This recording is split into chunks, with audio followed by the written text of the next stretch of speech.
রাজশাহীর Shiroil bus terminal এলাকায় পরিবহন শ্রমিকদের দুই পক্ষের মধ্যে দফায় দফায় সংঘর্ষ, ধাওয়া পাল্টা ধাওয়া ও ককটেল বিস্ফোরণের ঘটনা ঘটেছে। বৃহস্পতিবার বিকেল ৫টার দিকে শুরু হওয়া এই সংঘর্ষে পুরো এলাকায় আতঙ্ক ছড়িয়ে পড়ে এবং একাধিক শ্রমিক আহত হন। প্রত্যক্ষদর্শী ও শ্রমিকদের সঙ্গে কথা বলে জানা যায়, শ্রমিক পরিবহন সমিতির নেতৃত্ব নিয়ে দীর্ঘদিনের বিরোধ থেকেই এই সংঘর্ষের সূত্রপাত। শ্রমিকদের একাংশের অভিযোগ, সমিতির সাধারণ সম্পাদক রফিকুল ইসলাম পাখি দীর্ঘদিন ধরে অবৈধভাবে পদটি দখল করে রেখেছেন। এ নিয়ে বুধবার তাকে অফিস থেকে বের করে দিয়ে সেখানে তালা ঝুলিয়ে দেওয়া হয়। এর জেরে বৃহস্পতিবার বিকেলে রফিকুল ইসলাম পাখির সমর্থকরা অফিস পুনর্দখলের চেষ্টা করলে সাধারণ শ্রমিকদের সঙ্গে তাদের সংঘর্ষ বাধে।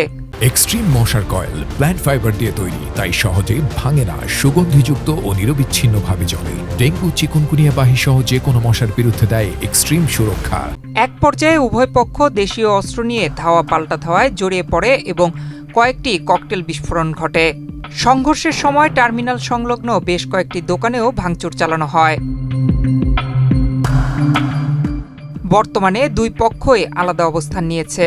এক পক্ষ রেলগেট এলাকায় এবং অপর পক্ষ বাস টার্মিনাল এলাকায় অবস্থান করছে। পরিস্থিতি নিয়ন্ত্রণে রাখতে এলাকায় অতিরিক্ত পুলিশ মোতায়েন করা হয়েছে। বোয়ালিয়া থানার ভারপ্রাপ্ত কর্মকর্তা রবিউল ইসলাম জানান, বুধবার রাতেও শ্রমিকদের মধ্যে সংঘর্ষ হয়েছিল। তারই জের ধরে বৃহস্পতিবার বিকেলে পুনরায় তারা মুখোমুখি হয়।